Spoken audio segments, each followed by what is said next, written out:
Is on this absolutely stunning Kawasaki H1 triple 500cc two-stroke built in December of 1969. What a Christmas present this must have been. My good friend Glenn, who is now I think 77 years old, has had this bike since it was brand new, and he raised a daughter on his own. So once he ended up being a single dad raising a little girl, he parked this thing many moons ago, about 40 years ago. Before I start telling you that whole story, this thing has not been started in about a week. It is stone cold. I'm gonna give you a quick riding demo.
Guys, this is 100% original. Glenn bought this bike brand new, and no, it's not for sale. No, it probably never will be for sale. So if you're watching because you're thinking of buying it, sad to say, well, this was restored by Glenn. He kept it, or restored by us for Glenn. And what we did here is we paid close attention to not messing up the originality on this bike. That's the original factory paint on it. Now, you got to understand, when this bike came to us, there's a couple other videos on the channel when it first came in. It had been sitting in his garage for over 40 years, so it was crusty, it was dusty, it was a little bit rusty, and he had the original 1970s fuel in the gas tank. He had parked it with 3/4 of a tank of fuel in there, and look at it now. But the inside of this tank was one of the ugliest insides of a tank I'd ever seen. It turned to like a glue turpentine, and a big part of the process for doing this was restoring the inside of the tank, and I'll get into that in a second. But that was professionally done by us here. without damaging the original finish of the tank, but it was a fair amount of effort on that. Pretty extensive work order. The bike was taken in, steam cleaned, hand washed, given what we call a rotisserie detail. That means from the bottom of the kickstand to the top of the handlebars, every square inch of the bike was cleaned to the best of our ability and polished, but paying attention to leaving all originality, all original finishes on there, and doing the bare minimum of painting on this bike. So before you buy one of these on Craigslist and think you're gonna or Facebook Marketplace and you're gonna bring it to a local shop to have it fixed, understand that we've got a total of 35 hours of shop labor into this to get it where it is now, and plus parts, and any reputable shop that can do this level of work. This bike runs and rides as good or better than it did brand new. It's tuned to perfection.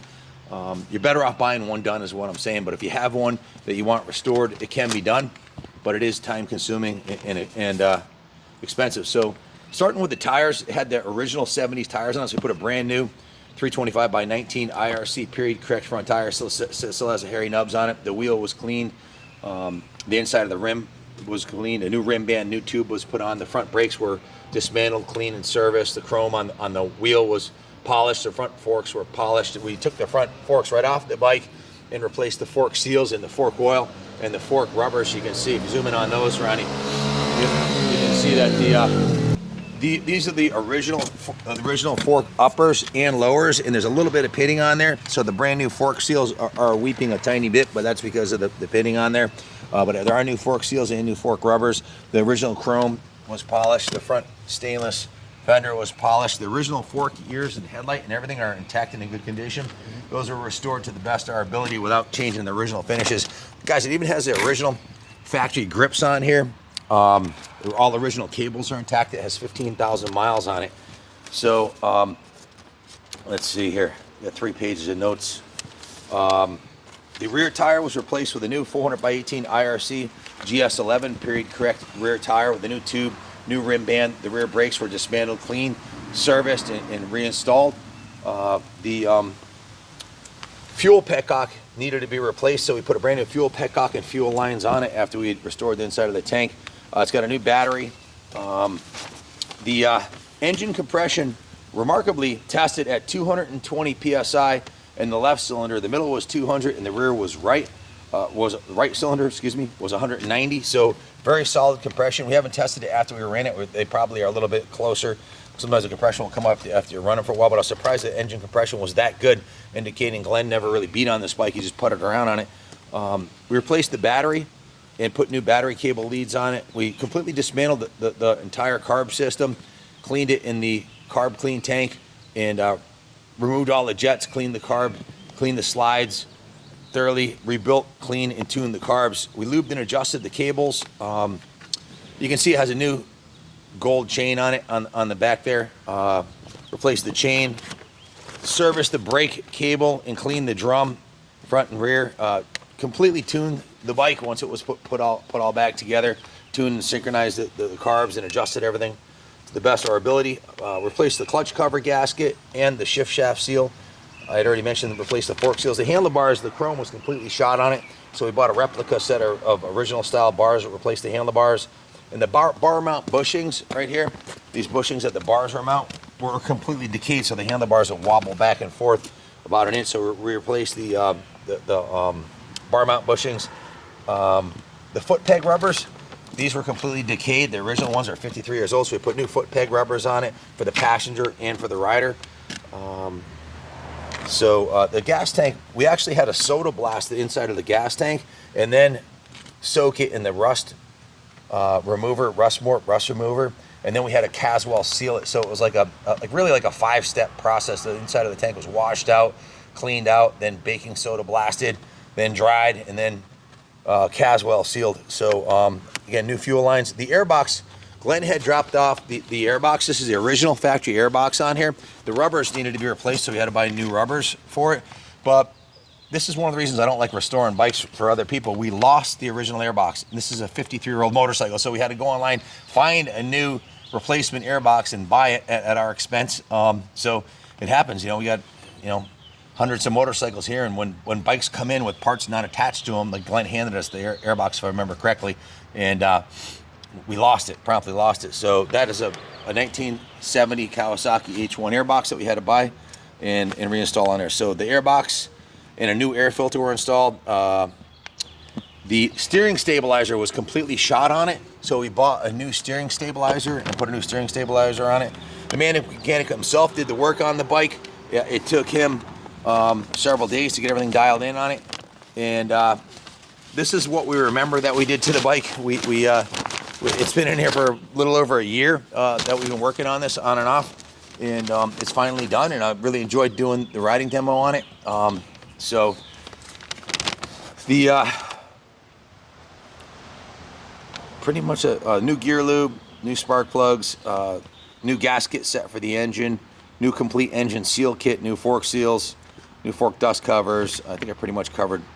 I'm kind of repeating myself now, but there are 3 pages. There's a page of parts, and then a page of the handwritten mechanics notes, and then the work order that Kyle had written up, totaling 35 hours. So in the detail shop, like I mentioned, it was steam clean, hand wash, all the chrome was polished, all the aluminum was polished. The original chrome on the exhaust system had a lot of surface rust. We cleaned that with quadruple zero steel wool and polished the pipes to the best of our ability. That's the original 53-year-old chrome. The chrome on the shocks is original. The side covers of the engine, we did repaint the side covers. The paint had pretty much failed completely on that, so those are completely repainted, as is the engine cover. On this side has been completely repainted. You can see it has the new gold chain on there. It's got a new sprocket on it too, new 49 tooth sprocket. I didn't see that on the work order, but we did replace the chain and sprockets. The original chrome chain guide is intact. The original chrome on the rear wheel here was polished. The rear fender was polished, and all the chrome was restored to the best of our ability. These are the original factory badges. Those were not on the motorcycle. I think either Glenn handed those to us or we took them off, I don't remember, but we mounted these back on here with new. The original badges were replaced with new tabs. So just a rare 53. I mean, how often do you meet a guy who's had a bike for 53 years? So Glenn's in his upper 70s now. He's had this bike forever. It runs freaking amazing. I don't know if you could tell watching the video how good this motorcycle runs, but it's tuned to perfection, and it's all original. An H1 500, 1970, in original condition. In this kind of condition is a very valuable motorcycle. The work order with his family discount, we wrote up the labor at about 30% off, plus parts. The actual retail value of the work order was $5,913. That's with 35 hours of shop labor plus parts. With the family discount, it came to $4,510, and it took us about a year from when he dropped it off to get it where it is now. You know, picking away at it now and then. So in between other projects, but it's done. It's ready to deliver to him. I will do a video with Glenn when he comes to pick it up, and he gets to ride it. Hopefully he is pleased with the performance of it. It handles phenomenal with the IRC tires. The brakes work perfectly. It's carbureted perfectly, and the fuel system's been completely restored. The air intake system completely restored. The brakes, tires, chains, and sprockets. And then now, if you wanted to make this a super showpiece, you'd want to repaint it. But I do not believe I believe in leaving the original factory finishes on a bike, especially a 53-year-old classic that has an original seat on it like this. I would not paint this bike.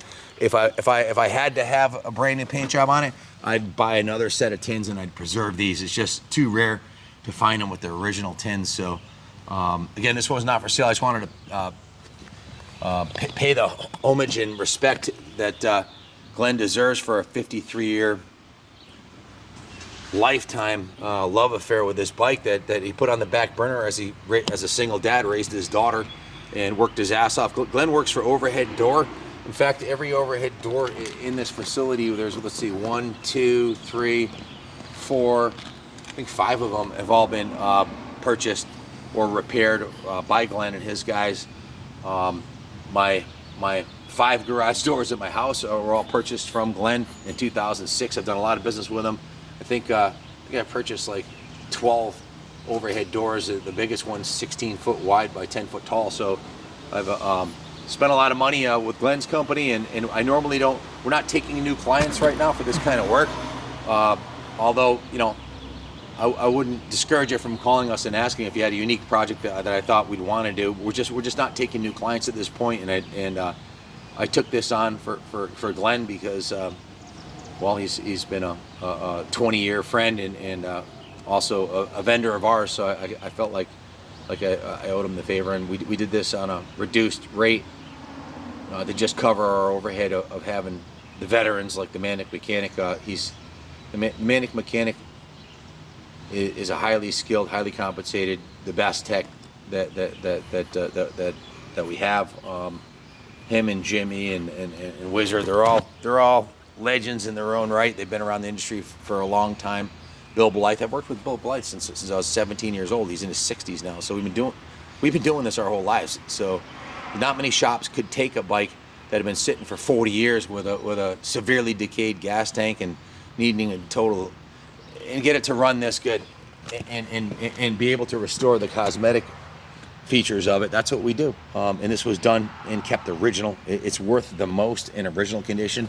This bike's worth well north of 10 grand in this condition. It's pretty much irreplaceable, and I think it was a good investment for Glenn to resurrect it. And it's not about the money. It's about his lifelong love affair with this bike and showing it the respect and giving it the care that it deserves. So hope you enjoyed the video.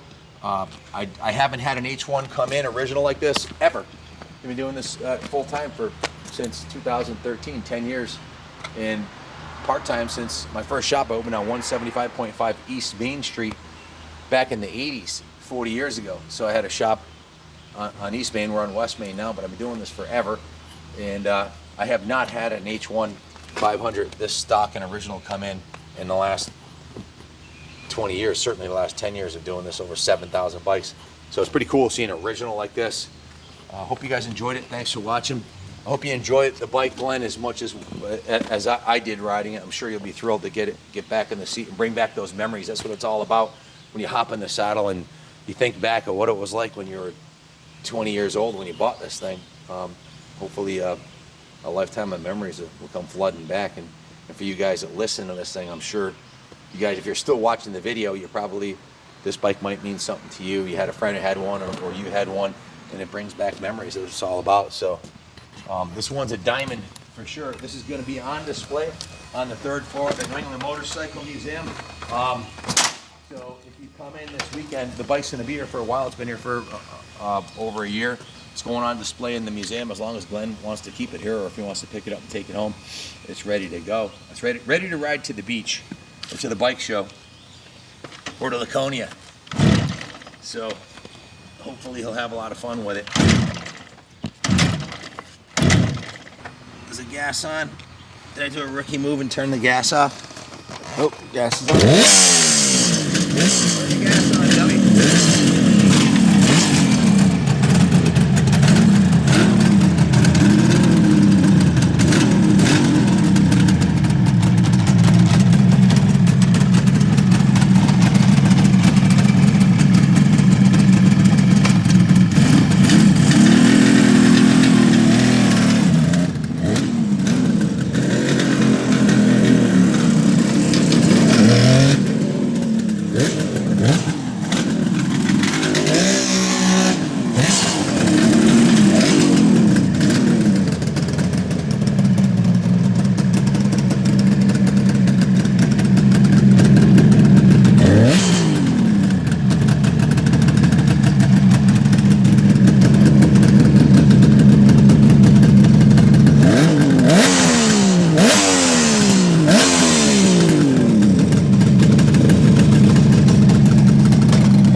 God bless America, y'all know the deal.